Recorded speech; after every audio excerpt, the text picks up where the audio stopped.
Hai, kembali lagi bersama Ali. Kali ini saya akan membahas film terbaru dari Korea. Film ini menceritakan tentang mantan pegelap wanita bernama Oh Wan-soo yang menikah dengan konglomerat dari Hwain Group. Banyak peristiwa misterius terjadi dalam keluarga suaminya hingga akhirnya Oh Wan-soo bertemu dengan pengawal baru bernama So Do-yoon. Kehidupan mereka berdua pun saling bergantung satu sama lain hingga muncullah perasaan di antara mereka berdua. Lalu bagaimana kisah selanjutnya? Langsung saja menuju ke alur ceritanya.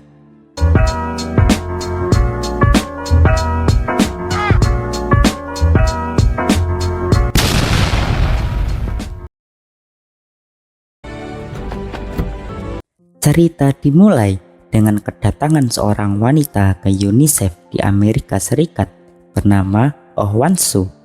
Dia wanita yang sukses dan kini menjadi ketua Yayasan Amal. Hari ini ia sedang membela seorang remaja yang terkena pelecehan oleh komunitas ISIS dan Oh Wan-soo datang untuk membela remaja tersebut.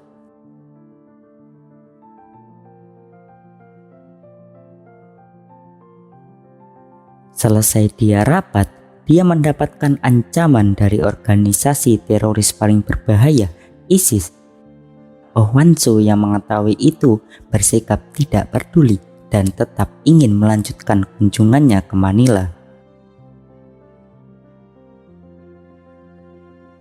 Berpindah ke Manila saat sedang bertemu dengan investor yang bersedia mendanai yayasan amalnya, suami Oh Wan-soo, Kim Jung-kook, datang menemuinya. Hubungan mereka berdua terlihatlah begitu romantis dan saling mendukung karir masing-masing.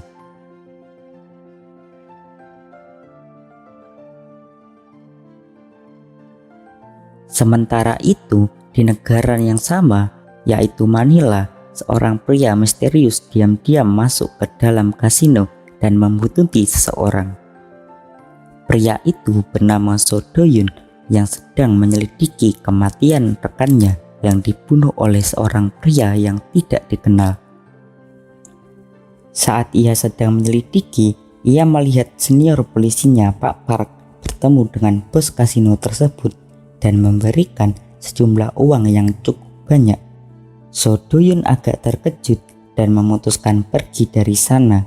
Masih teringat jelas 3 bulan yang lalu rekannya harus tewas di tangan penjahat yang sampai sekarang masih belum ia ketahui siapa orangnya.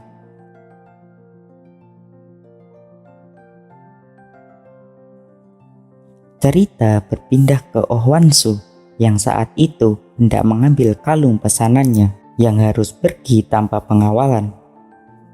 Tempat yang dikunjungi Oh Wan-soo kebetulan adalah tempat yang sama yang juga didatangi oleh So Do-yoon. Ia mendapatkan info bahwa pelaku yang telah membunuh rekannya berada di tempat ini untuk melakukan pembunuhan lagi. Saat sedang menunggu dan mencari pembunuh tersebut, ternyata diam-diam pelaku pembunuhan itu sedang mengincar Oh Wan-soo. Pembunuh itu sudah siap menembak Oh Wan-soo, tapi kali ini tembakannya meleset dan malah menembak asistennya. Hal tersebut membuat semua orang terkejut karena mendengar suara tembakan. So Do-yoon kemudian tahu siapa yang menjadi target pelaku pembunuhan tersebut dan dengan cepat ia menolong Oh Wan-soo.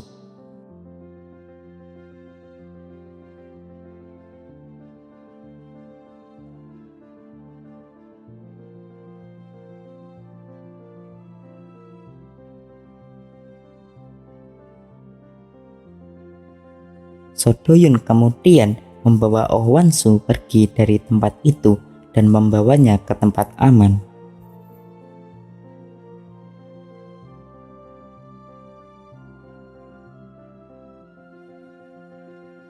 Padahal tanpa sepengetahuan Oh Wan-soo, suaminya Kim Jung-kook sudah memasang alat pelacak di dalam mobil istrinya. Pada saat itu, mobil Oh Wan-soo mogok dan So Do-yoon mencoba memperbaikinya. Di sanalah dia menemukan alat pelacak tersebut. Karena menurutnya hal tersebut cukup berbahaya, maka ia pun membawa Oh Wan-soo pergi ke tempat tinggalnya. Meski bingung dan sempat ragu, Oh Wan-soo hanya bisa mengikuti di mana So Do-yoon pergi.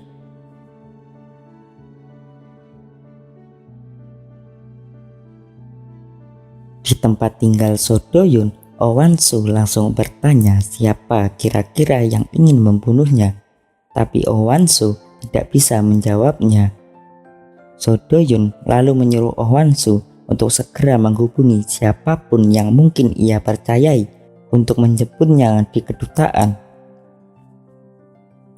So Do-yoon menyarankan Oh Wan-soo untuk tidak memberitahukan lokasi atau menelepon polisi untuk berjaga-jaga karena tidak ada lagi yang bisa dipercaya.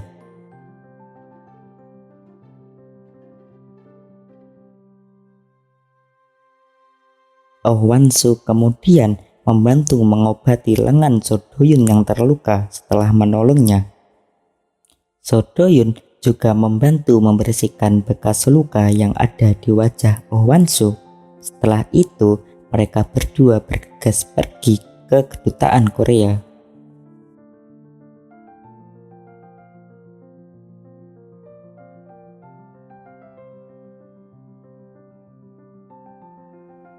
Singkat cerita, suami Oh Wan-soo, Kim Young-kook pun datang menjemput istrinya di kedutaan. Dia terlihat khawatir dan segera membawa istrinya untuk pergi dari sana. Ia lalu menyuruh asistennya, Pak Park, untuk memberikan imbalan kepada siapapun yang sudah menyelamatkan istrinya. Ternyata kebetulan Pak Park adalah asisten dari Kim Young-kook yang kenal dengan So Do-yoon. Karena So Do-yoon sudah menyelamatkan Oh Wan-soo, maka Pak Park berniat untuk mengajak So Do-yoon bergabung bersamanya di Hwain Group. So Do-yoon kemudian menerima tawaran dari Pak Park menjadi pengawal di grup Hwain. Sementara itu, belum selesai mengobati trauma yang sedang dihadapi, Oh Wan-soo harus dihadapkan dengan kedatangan ibu mertuanya yang ingin Oh Wan-soo segera membatalkan acara di Manila dan menyuap kedutaan besar untuk tutup mulut perihal kejadian hari ini. Tapi Oh Wan-soo tentu tidak mau mengotori tangannya. Ia akan tetap melanjutkan acaranya dan ia juga ingin menjalani hidup dengan bersih. Hal tersebut sangat bertentangan dengan ibu mertuanya. Karena kesal, Oh Wan-soo mulai menentangnya. Ibu mertuanya itu ingin segera melenyapkan Oh Wan-soo.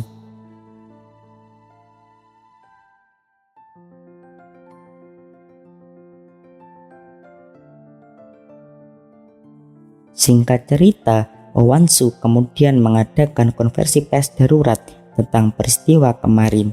Ia juga menambahkan bahwa benar ia tengah diancam oleh ISIS, namun ia tidak akan gentar. Ia akan terus berjuang meski banyak orang yang tidak menyukainya.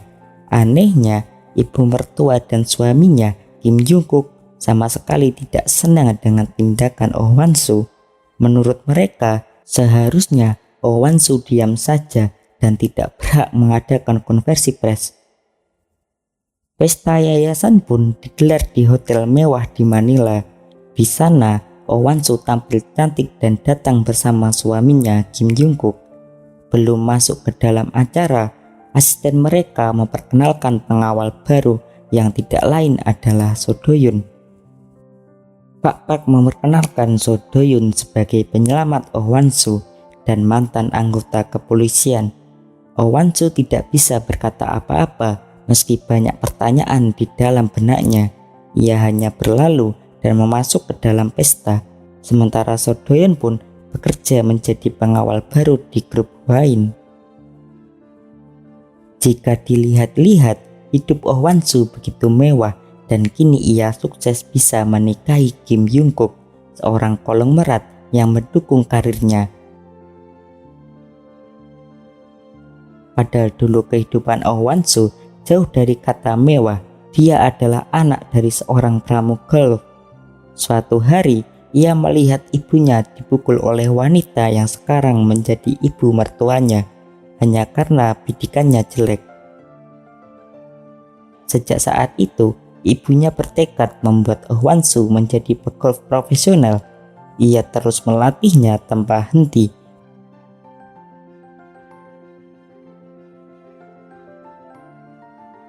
Dan setelah beranjak remaja, ia menjadi pramugari golf untuk membayar latihan golfnya. Ibu Oh Wan-soo kemudian sadar bahwa karir di Korea tidak akan membuat Oh Wan-soo berkembang dengan pesat dan menjadi pegolf profesional. Ibunya harus mengirim putrinya itu pergi ke Amerika dan bertanding golf di sana. Berbekal uang seadanya, Oh Wan-soo pun segera pergi ke Amerika. Di sana, ia berturut-turut memenangkan turnamen golf dan akhirnya sukses menjadi pegolf profesional. Ia pun kembali ke Korea setelah 12 tahun di luar negeri. Namun jalan kesuksesannya rupanya tidak mulus. Uang yang sudah ia kumpulkan rupanya dimakan oleh ibunya untuk berjudi. Ibunya selalu berhutang dan membuat Oh Wan-soo harus membayarnya, hingga akhirnya ia sudah muak dan memutuskan hubungannya dengan ibunya. Uang yang ia simpan pun akhirnya ia sumbangkan, dan dari sanalah ia pun berubah dari pegolf profesional menjadi malaikat amal. Pesta malam itu adalah pesta amal yang memang sudah biasa diselenggarakan oleh Oh Wan-soo.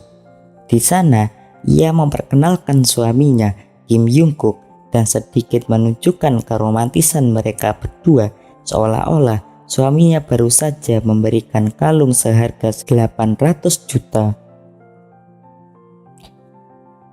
Setelah itu, ia menunjukkan timbal balik dari konversi persnya. Tamunya awalnya hanya ingin mendonasikan uang sebanyak 5 miliar, tapi karena keberanian Oh Wan-soo, ia pun menaikkan dananya menjadi 30 miliar. Dana ini akan Oh Wan-soo pakai untuk membantu anak-anak dan wanita korban perang di seluruh dunia.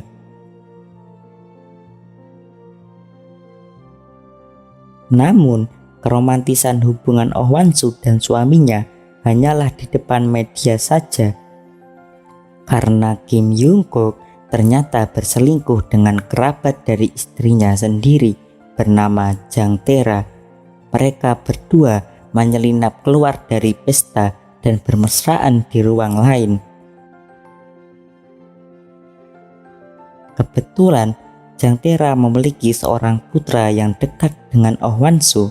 Malam itu ia mengantuk dan mencari keberadaan ibunya, dan Oh Wan-soo pun sudah tahu di mana Jang Tae-ra serta suaminya berada.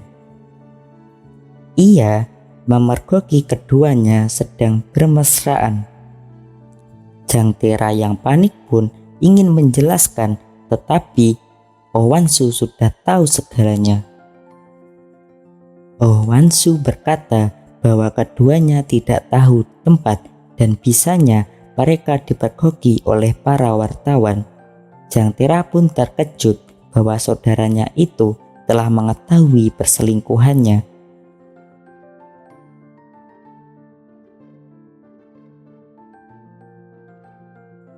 Setelah mempergoki suaminya, dengan tenang Oh Wan-soo kembali ke dalam pesta dan harus berpura-pura mesra di hadapan semua orang.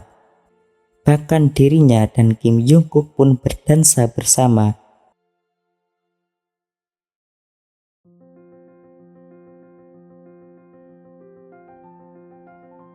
Rupanya perselingkuhan tersebut juga diketahui oleh ibu mertuanya yang seolah-olah setuju dengan kelakuan putranya. Hal ini ia lakukan agar Oh Wan-soo bercerai dengan Kim Jung-kook dan ia bisa menguasai yayasan yang sudah didirikan oleh Oh Wan-soo. Tapi Oh Wan-soo tidak akan semudah itu memberikan yayasan yang sudah ia dirikan. Ia bahkan sampai meninggalkan putranya dan tidak bisa menemaninya bermain ski untuk mencari donatur di seluruh negeri demi yayasan tersebut. ia tidak akan mudah memberikannya begitu saja kepada ibu mertuanya. Dan dia juga tidak bisa menceraikan Kim Jung-kook. Oh Wan-soo mengancam ibu mertuanya karena sebenarnya kehilangan dirinya, maka Hwain Group bisa dalam masalah.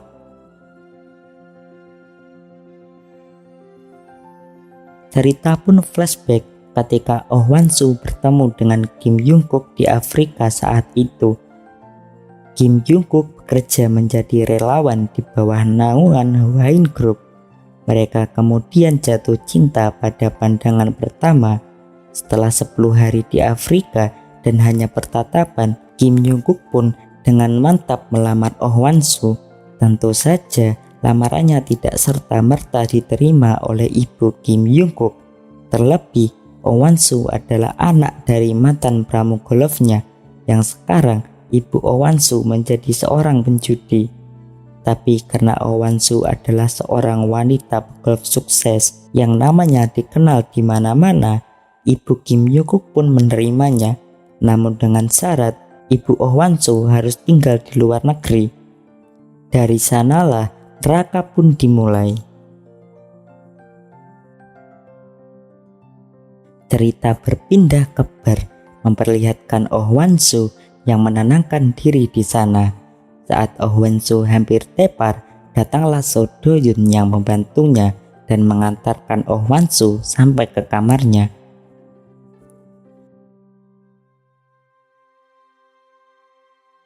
Saat ingin membuka pintu, Oh Wan-soo yang mabuk pun tidak bisa mencari kartu kamarnya, sehingga membuat So Do-yoon harus membantunya. Di situ, Oh Wan-soo mulai menggoda So Do-yoon untuk tidur dengannya malam ini. Namun, So Do-yoon menanggapinya dengan santai dan diam.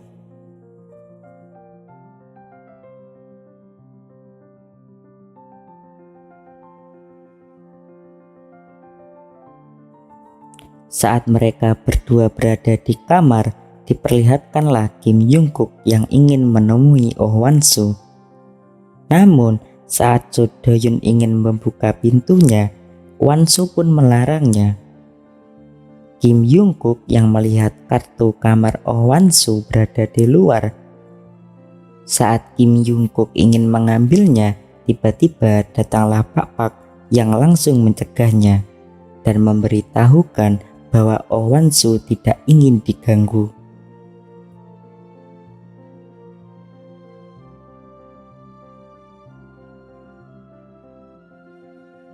Singkatnya, diperlihatkan So Do-yoon yang keluar dari kamar Oh Wan-soo. Di sini tidak diperlihatkan apa yang telah mereka berdua lakukan.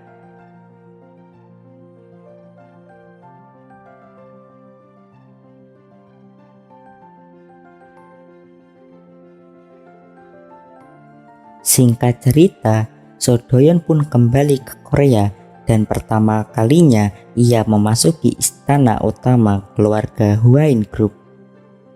Pak kemudian menginformasikan cara kerja dan kode etik keamanan yang harus dijalankan.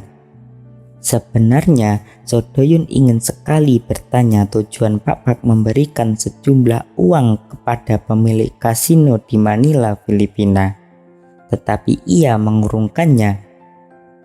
Pak berkata bahwa ia sangat menyesal sebagai senior polisi. Ia tidak bisa mengungkap kematian rekan So Do-yoon yang pada saat itu tewas di Manila saat bertugas. Menurutnya, kematian rekan mereka itu bagai mencari jarum di tumpukan jerami, artinya tidak akan bisa terungkap. Padahal sebenarnya ada sesuatu di grup Hwain. Menurut rekan So Do-yoon sebelum ia tewas, ada rahasia besar di balik kematian pemimpin grup Hwain. Pak Kim, orang yang sangat mempercayai Oh Wan-soo, menantunya, mungkin itulah yang membuat mengapa rekannya itu akhirnya dibunuh. Tidak lama, datanglah pengawal wanita yang memberitahukan So Do-yoon bahwa ia dipanggil untuk menemui Oh Wan-soo. Saat beres-beres barang, foto Sudoyun dan sahabatnya Ju Hyung pun terjatuh. Dan di situ Sudoyun pun ingat pesan terakhir dari sahabatnya tentang foto. Sudoyun pun langsung mengambil foto itu, dan ternyata di balik fotonya terdapat memory card yang saat Sudoyun mengeceknya, ia menemukan video tentang kematian Pak Kim. Di situ Sudoyun pun menyadari bahwa ada misteri di balik kematian Pak Kim.